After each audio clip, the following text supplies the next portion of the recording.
ce geste de toi viendra mon secours. Viens semer dans mon âme le grain de l'amour. Je traverse un désert et je meurs de soif. Montre-moi le mystère qui garde la foi. Bonjour, bienvenue à votre émission La Victoire de l'amour en ce jeudi 2 janvier 2025. J'espère que vous vous portez bien chez vous. On rejoint tout de suite pour sa chronique notre ami Martin Larocque et ce sera Luc Faneuf qui va nous commenter l'Évangile d'aujourd'hui.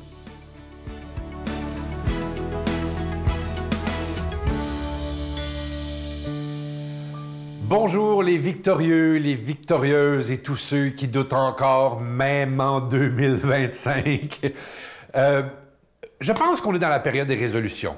Okay? Ceux qui en font, là, ou ceux qui en font pas, j'en ai une tout à fait surprenante pour vous. Et ma foi, déstabilisante. Parce que quand je l'ai lu, j'ai moi-même été pris de court, mais elle fait beaucoup de sens. Ça sonne comme un mauvais conseil, mais ça n'en est pas un. Suivez-moi. Il y a trop de personnes dans la vie qui lâchent pas.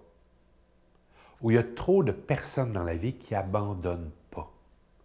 Et moi, la résolution que je vous suggère, c'est lâcher, laisser tomber, puis abandonner. Mais quoi? Les rêves qui ne sont pas les vôtres. Laissez tomber ça. Cherchez les vôtres. Arrêtez de faire les choses juste parce que ça fait longtemps que vous les faites, puis quelque part, ça ne vous tente plus. Laissez tomber ça. Faites autre chose. Vous y avez droit. Laissez tomber les amis qui vous emmerdent ou la famille qui vous empêche de grandir puis d'aller plus loin, qui ne croit pas en vos rêves. Éloignez-vous de ça. Laissez tomber ça. Laissez tomber les choses qui vous rendent profondément malheureux ou malheureuses ou qui vous font douter. N'utilisez plus le peu de temps libre qui vous reste à faire des activités qui ne sont pas à l'échelle de vos valeurs. Le peu de temps libre qui vous reste, investissez-le pas dans quelque chose qui ne vous rend pas bien heureux, qui ne vous ressemble pas. Laissez tomber ça. Abandonnez ça. Cessez de faire des choses juste parce qu'il faut les faire ou parce que les gens autour de vous disent « Oui, mais tu es tellement bon là-dedans. C'est tellement toi. Tu es tellement... » Oui, mais ça ne me tente pas. Ça ne me tente plus de faire ça. Laissez tomber. Abandonnez. Vous y avez droit. Arrêtez de chercher la validation chez les autres. Faites pas ça. Arrêtez de vous inquiéter avec ce que les autres pensent de vous. Laissez aller ça. Laissez tomber. Abandonnez tout ce qui n'est plus dans vos valeurs. Et là, vous allez me dire, oui, mais qu'est-ce qui reste? Qu'est-ce qui reste? My God! Une plus courte liste, peut-être, mais de gens, d'activités, de désirs, de buts qui sont votre essence à vous, qui reflètent vos valeurs d'aujourd'hui. Peut-être que la liste est plus courte, mais my God, qu'elle est riche, parce que c'est la vôtre. Il reste des choses qui vous rendent heureux et heureuse. C'est ça qui reste. Vous allez avoir moins de vide, moins de déception dans la vie, moins de regrets. C'est une chose qu'on veut chasser, c'est bien le regret. Fait que laissez tomber, abandonnez, puis lâchez les choses qui vous ressemblent pas. Ça, c'est une bonne résolution, je trouve. Puis non, oh non, allez pas là-dedans. Ce n'est pas de la lâcheté que de lâcher les choses ou d'abandonner. Non, madame. Ça, c'est s'aimer pour mieux aimer. Parce qu'on en vaut la peine. Bonne semaine. Notre Père qui es aux cieux, Que ton nom soit sanctifié, que ton règne vienne, que ta volonté soit faite sur la terre comme au ciel. Donne-nous aujourd'hui notre pain de ce jour. Pardonne-nous nos offenses, comme nous pardonnons aussi à ceux qui nous ont offensés. Et ne nous laisse pas entrer en tentation, mais délivre-nous du mal, car c'est à toi qu'appartiennent le règne, la puissance et la gloire pour les siècles des siècles. Amen. La Victoire de l'amour vous invite à célébrer 30 ans d'amour au Centre Vidéotron de Québec, le 24 mai 2025, de 13h à 17h. Avec Mélissa Bédard, Patrick Normand, Nathalie Laure, Guylaine Tanguay et la présence exceptionnelle de Michel Thor. Témoignages et conférences avec Sœur Angèle, Dominique Bertrand, David Bernard, Christine Michaud, Martin Larocque, Claire Jacques, Victor et l'équipe de la Victoire de l'amour. Billets en vente maintenant sur lavictoiredelamour.org.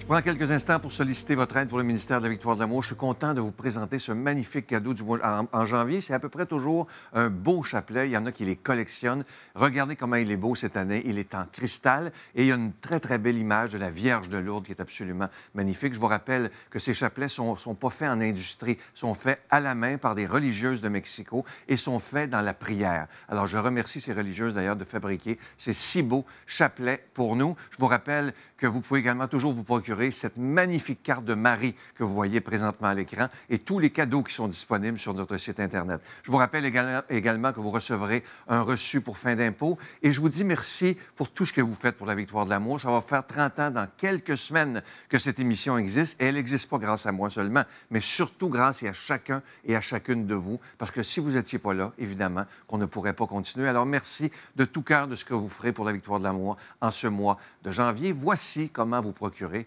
tous ces cadeaux. Par la poste à la Victoire de l'amour, casier postal 120, succursale Boucherville à Boucherville, le J4B 5E6, ou par téléphone, par carte de crédit, du lundi au jeudi, de 8h à 17h, au 514-523-4433, ou à notre numéro sans frais, le 1-888-811-9291. Également sur notre site Internet, le www.lavictoiredelamour.org. Avec votre don, vous recevrez aussi un reçu pour fin d'impôt. Merci de donner des mains à la Providence. Merci d'investir dans votre foi.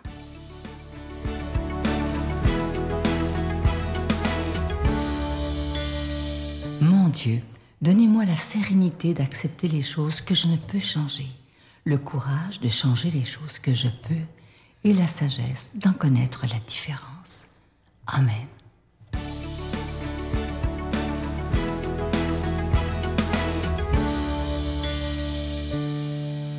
Bonjour, merci d'être là pour votre méditation quotidienne de la parole de Dieu.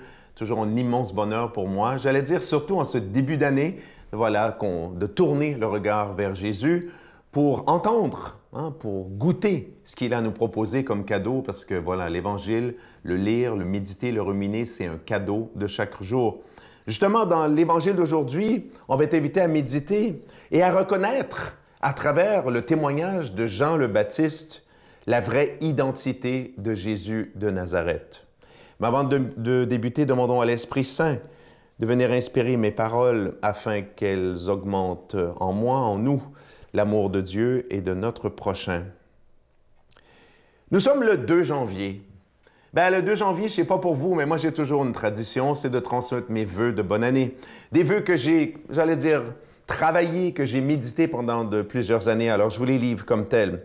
Je vous souhaite pour l'année 2025 le plus de ce que vous désirez, le moins de ce que vous ne désirez pas, et la sagesse, quand vous recevrez des trucs que vous n'aviez pas désirés, de savoir trouver, cacher la bénédiction de Dieu. Autrement dit, même dans les épreuves, j'ajouterais même surtout dans les épreuves, il y a des bénédictions cachées de Dieu. Donc, je vous souhaite cette sagesse cette année et je vous souhaite évidemment, parce que bon, c'est un peu la même chose, cette union à Dieu qui fait en sorte que, voilà, peu importe les coups de vent, les turbulences et tout le reste de nos vies, notre cœur demeure dans la confiance parce qu'il est dans l'amour, parce qu'il est, ça procure aussi la sérénité.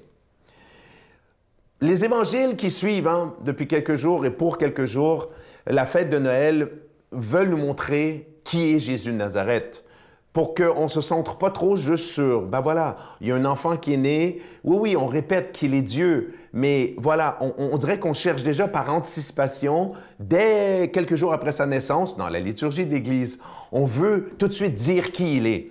Et là, c'est le début de l'Évangile de Jean. Et il faut rappeler que Jean, avant d'être un apôtre de Jésus, Jean a été un apôtre comme André et d'autres, a été un apôtre du Baptiste. Et le Baptiste, la première fois qu'il a rencontré Jésus de Nazareth, qui était un cousin lointain, on le sait, hein, par le récit de l'Annonciation et de la visite de Marie à Élisabeth, le Baptiste, tout de suite, a reconnu en Jésus l'agneau de Dieu venu pour, voilà, sauver le monde. Et il l'a désigné comme tel devant ses disciples. Et Jean était là, Jean l'évangéliste. Donc, c'est pas un hasard qu'au tout début de son évangile, Jean, j'allais dire, rende hommage à cet immense personnage de l'Ancien Nouveau Testament, hein, parce qu'il fait la jonction entre les deux, qui était Jean-Baptiste, et qu'en même temps, Jean témoigne de l'activité du Baptiste et de la valeur inestimable de son témoignage. Hein, Jean-Baptiste qui est un doigt pointé. Jean-Baptiste, à l'époque, tout le monde le connaissait. Et c'est pourquoi qu'on lit dans le texte, hein, il y a des prêtres et des lévites de Jérusalem qui vont le voir et qui lui demandent « Mais qui es-tu, Jean-Baptiste? » Puis Jean-Baptiste va répondre « Je ne suis pas le Messie. » « Mais qui es-tu alors? Es-tu un grand prophète? Es-tu le grand prophète, pardon? Es-tu le prophète Élie? » Et il répond « Non, ce n'est pas moi. » Alors il lui demande « Mais que dis-tu de toi-même? Que dis-tu de toi-même? » Jean-Baptiste connaissait très bien sa mission, connaissait très bien son identité. Jean-Baptiste vivait l'union à Dieu. Jean-Baptiste savait très bien qu'il était celui qui avait été envoyé, la voix qui criait dans le désert, aplanissez le chemin du Seigneur, comme a dit le prophète Isaïe. Ça veut dire quoi, aplanir? Ça veut dire qu'au fond, on le sait, le rôle de Jean-Baptiste, la mission de Jésus étant extraordinaire, le rôle de Jean-Baptiste était de préparer les cœurs d'Israël à travers son baptême de conversion. Hein, Jean qui baptisait, baptizein veut dire en grec plonger dans l'eau, était de préparer la venue du Messie. Préparer pour le peuple entier, mais je dirais préparer en particulier pour les premiers apôtres, dont Jean, qui allait justement quitter avec grande tristesse le Baptiste pour aller suivre Jésus. Donc, important de retenir aussi, le Baptiste, son premier message a été de réformer le judaïsme. Réformer le judaïsme, mais en insistant énormément sur la conversion qui était attendue de tout le peuple. Et là, la phrase extraordinaire. « Mais au milieu de vous se tient celui que vous ne connaissez pas, c'est celui qui vient derrière moi, et je ne suis même pas digne de délier les courroies de sa sandale. » Donc, on voit que Jean-Baptiste pointe vers Jésus, qui est le Fils de Dieu. Donc, demandons à Dieu de nous bénir, lui qui est Père, Fils, Saint-Esprit. Bonne journée. Je vous salue Marie, pleine de grâce. Le Seigneur est avec vous. Vous êtes bénie entre toutes les femmes, et Jésus, le fruit de vos entrailles, est béni. Sainte Marie, Mère de Dieu, priez pour nous pécheurs, maintenant et à l'heure de notre mort. Amen.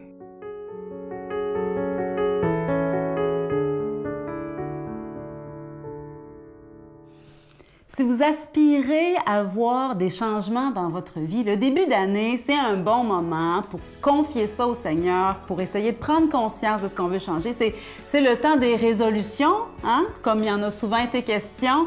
Mais cette année, pourquoi pas mettre par écrit qu'est-ce qu'on veut voir de nouveau apparaître dans nos vies cette année, en 2025, et puis confier ça à Dieu, puis prendre les moyens pour que ça nous arrive. Confions-nous avec confiance, le Seigneur est capable de tout. Bonne journée. Ah, j'ai pleuré parce que j'ai dit, je peux pas croire que je viens d'enterrer ma mère puis que j'embarque dans la maladie avec mon conjoint.